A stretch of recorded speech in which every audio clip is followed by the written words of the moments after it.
Halo, Assalamualaikum warahmatullahi wabarakatuh. Apa kabar anak-anakku kelas 11 akuntansi yang tercinta? Semoga sehat selalu ya.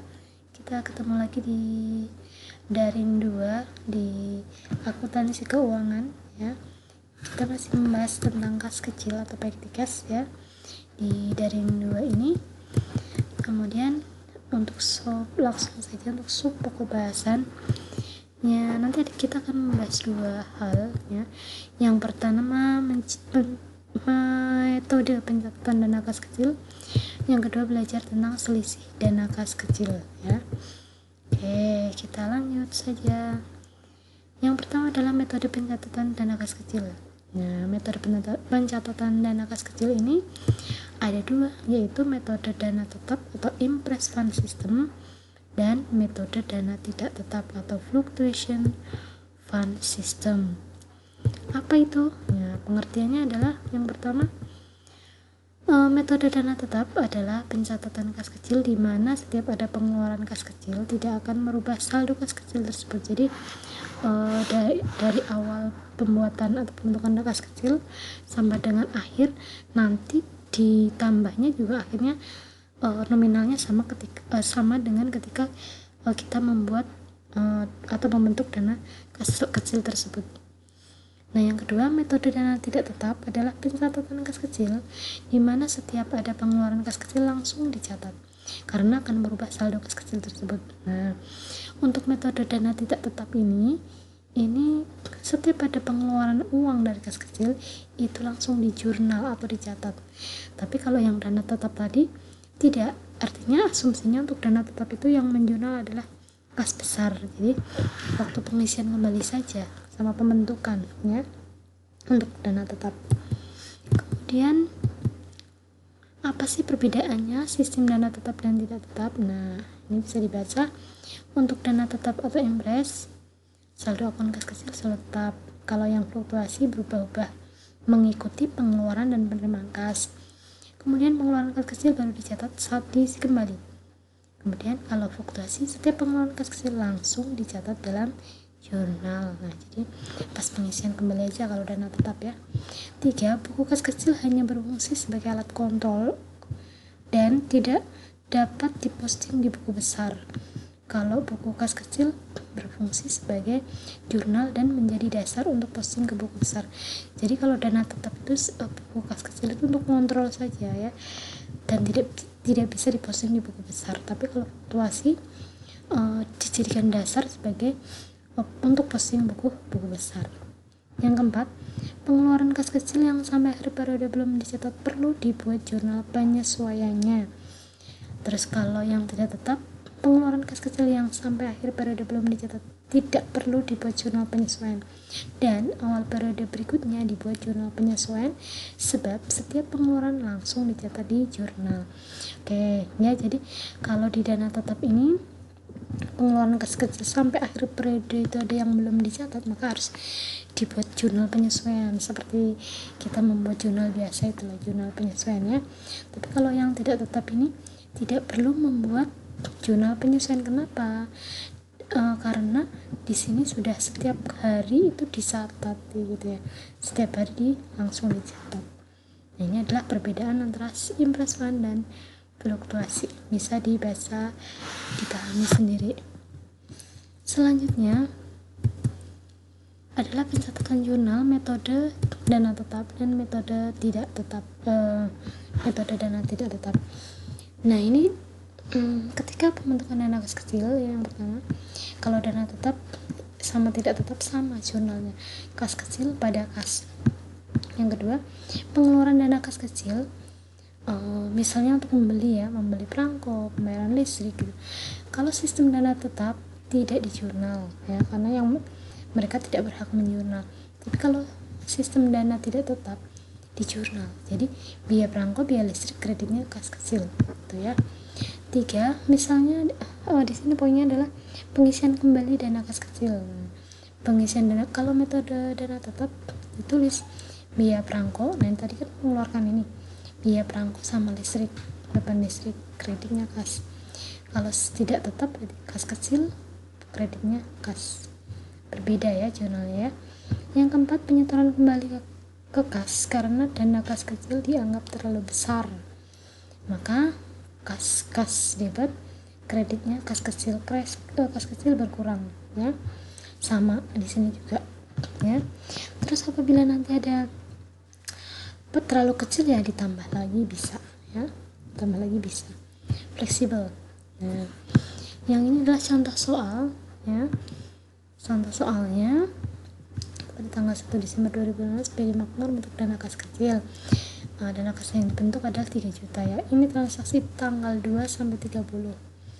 Nah, bisa dibaca sendiri. Nah, kemudian suruh ngapain? Yaitu suruh membuat jurnal umum dengan menggunakan A. metode Impress Fund System, B. metode Fluctuation Fund System. Oke, jawabannya adalah ini. Nah, ini untuk Impress Fund System. Ini pembentukan dana kas kecil. Terus tanggal 2, 7 sama 12 ini tidak dijurnal. Kenapa? Karena mengeluarkan uang ya. Tanggal 14 ini tadi adalah tanggal 14 ini dana kas kecil dianggap terlalu besar 500.000, maka dikembalikan lagi ke pemegang kas besar 500.000. Jadi kas kecil dikurangi. Terus tanggal 15 ini adalah dana kas kecil diisi kembali. Nah, pengisian kembali, maka biaya yang sudah dikeluarkan tanggal 2, 7, 12 ini ditulis di sini. Kreditnya adalah kas, mengurangi kas ya. Bukan kas kecil tapi kas. Tanggal 18, 22, 26, 28 sampai 30 yang ini tidak dijurnal. Kenapa? Karena mengeluarkan uang ya. Nah, biaya dibayar dan sebagainya, dibeli gitu ya. Tanggal 30 di sini adalah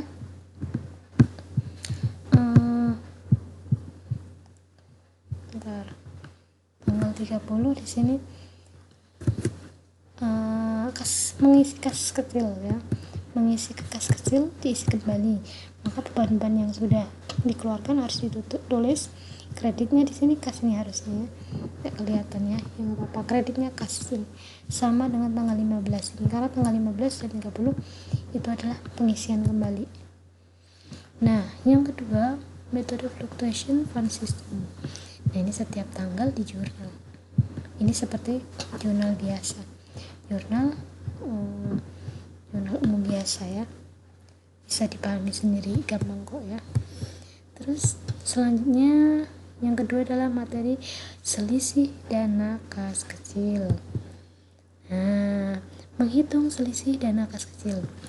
Ini ada dua nanti, ada cash overage atau selisih kas lebih, dan cash shortage atau selisih kas kurang. Untuk cash overage siapa gitu ya. Jadi apabila perhitungan fisik dana kas kecil lebih besar daripada yang tercatat pada buku kas kecil, maka disebut cash overage atau selisih kas lebih. Jadi ketika kita menghitung secara fisik, secara nyata, kok catatan kita di buku sama uangnya ketika dihitung kok lebih uangnya, berarti disebut kas lebih. Nah, sebaliknya dengan cash shortage atau selisih kas kurang, ketika dihitung itu beda dengan catatan yang di buku, uangnya kurang gitu ya, maka di sini selisih kas kurang atau cash shortage gitu ya. Nah, yang selanjutnya adalah selisih kas kecil terjadi. Kenapa? Apa sebabnya gitu ya? Yang pertama, kesalahan pencatatan. Ya, kesalahan nyatet itu manusiawi. 725.000 ditulis 735.000. Nah, itu kesalahan pencatatan. Yang kedua, adanya pembayaran yang dibulatkan ke bawah atau ke atas. Misalnya bayarnya 120.550 rupiah. Nah, tapi dibayarnya 120.500 rupiah. Ini udahlah, yang 50 nggak usah gitu ya. Kalau enggak ya udah ini 500 apa. Nah, itu yang disebut dengan dibulatkan. Adanya uang palsu. Nah, uang palsu itu isinya nggak bisa dipakai, uang palsu. 4. Kehilangan akibat kekeliruan saat mengadakan transaksi, jadi uangnya hilang ya. Kemudian sebab lain yang sama sekali tidak diketahui, sebab lainnya macam-macam gitu ya. Kemudian selanjutnya adalah jurnal untuk mencatat selisih kas. Nah, selisih kas lebih atau kas average, kas kecil pada selisih kas kecil. Kalau kas kurang, selisih kas kecil pada kas kecil.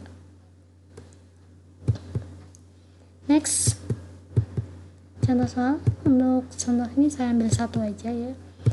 Dari hasil pemeriksaan kas tanggal 31 diketahui selisih kasnya 18.000. Penyebabnya kenapa? Tanggal 5 itu penerimaan piutang dari PD Mawar sebesar 4.375.000 dicatat di buku jurnal penerimaan kas itu jumlahnya 4.357.000. Maka jurnalnya untuk mencatat selisih kas tersebut adalah tanggal 31 dulu ketika salah ya. Ketika salah kas kecil, selisih kas kecil 18.000. Kemudian tanggal 5, ini tanggalnya harus ke bawahnya, selisih kas kecil ini yang benar, kreditnya adalah kas kecil ya, 18.000. Nah, jadi sesuai dengan transaksi ini maka terjadi kas lebih ya. Menerima uang segini kok dicatatnya segini gitu ya kan. Nah, it's time to tugas ya. Next, di sini ada kerjakan tugas yang di fotokopian kas kecil, di fotokopian yang dulu ya, halaman 34-66. Kerjakan yang poin B saja, yang A nggak usah, yang B saja ya. Mengerjakan kalau nggak salah di situ metode improvement dan fluctuation system ya. Tugas dikerjakan di buku besar dan hasilnya difoto dikirim ke WA saya paling lambat Minggu 12 April 2020 jam 23.59. Next, ini ada sesuatu yang penting yang harus saya sampaikan ya. Di sini yang pertama adalah stay at home, mboten usah kemundi-pundi menawi mboten wigatos nggih. Yang kedua, salat gangsal wekdal mboten pareng kesupen, banyak-banyak berdoa sama Allah. Yang ketiga, jaga kesehatan, jaga jarak, cuci tangan sedereng lan sasampunipun beraktivitas, ampun kesopen. 4. Ambil hikmah dari keadaan yang sekarang kita semua alami. Bismillah, semoga keadaan ini cepat usai sehingga kita bisa bertatap muka lagi di kelas ya, bercanda bareng, belajar bareng ya. Terus selama kalian berada di rumah, kerjakan tugas dari Bapak Ibu guru semaksimal mungkin, sebisanya. Yang penting hasil karya sendiri, dilarang copy punya teman ya, percuma nanti kalau ngopis nyontok tok ya.